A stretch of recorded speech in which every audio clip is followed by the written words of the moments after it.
CPI Bhadradri Kothagudem జిల్లా కార్యవర్గ council సమావేశాలు 13, 14 తేదీల్లో భద్రాచలం పట్టణంలో జరుగుతున్నాయి.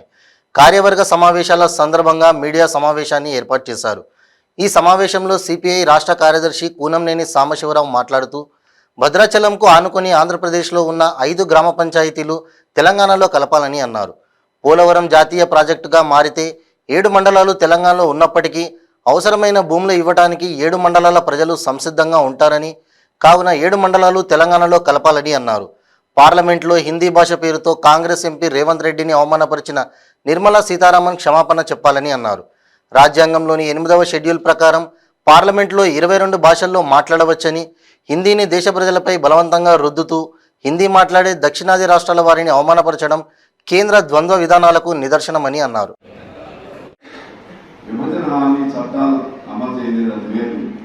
దీంట్లో ఈ అంశాలకు సంబంధించి దాంట్లో ఏర్పాటు చేయాలనుకుంటే దీన్ని ఉపయోగించుకుంటూ చొరవ చేయాలి. అదేవిధంగా కేసీఆర్ చొరవ చేయాలి, జగన్మోహన్ రెడ్డి కూడా అంగీకరించాలి. ఈ ముగ్గురు కలిసి మన గ్రామాలను మనకి ఇవ్వాల్సిన అవసరం ఉంది. ఈ గ్రామాలు మనకి ఇవ్వకపోతే మాత్రం మన గ్రామ ప్రజలు, మన జిల్లా ప్రజల ఉసురు వాళ్ళకి ఖచ్చితంగా తగ్గుతుంది. నిన్న రేవంత్ రెడ్డిది ఉదాహరణ చూసాం. అసెంబ్లీలో, పార్లమెంట్లో రేవంత్ రెడ్డి గారు మాట్లాడుతుంటే ఆయన భాషను అవహేళన చేస్తూ నిర్మలా సీతారామన్ గారు మాట్లాడుతున్నారు. ఇది చాలా దారుణం. మన భారతదేశమే భిన్న భాషల, భిన్న సంస్కృతుల సమ్మేళనం.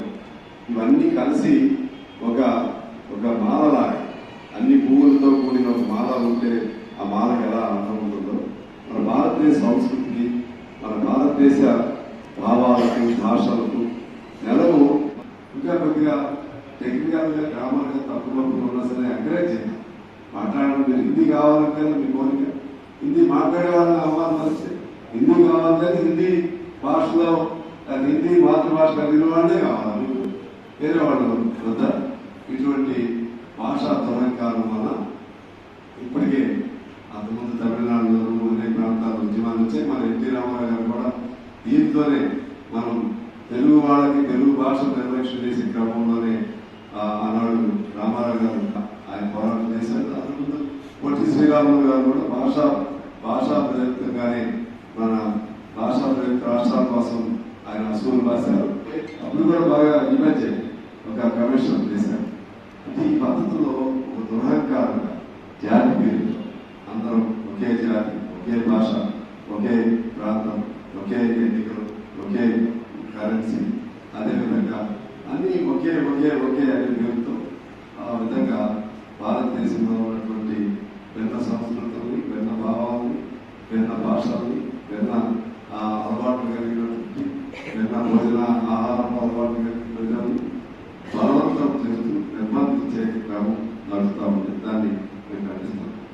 సదరన్ ఎంపీలు మాట్లాడుతుంటే వాళ్ళని ఒక్కసారి పిల్లల్ని గర్దించినట్టే బయట ఈ పద్ధతి ఇది చాలా అన్యాయంగా. మర్యాద చెప్పొచ్చు, బయట చేయాలి అనేది మర్యాద పదమే, కానీ ఇది మీకేం చిన్న విషయం అనిపించవచ్చు. దీని వెనుక చాలా అహంకారం ఉంది, భాషాహంకారం ఉంది.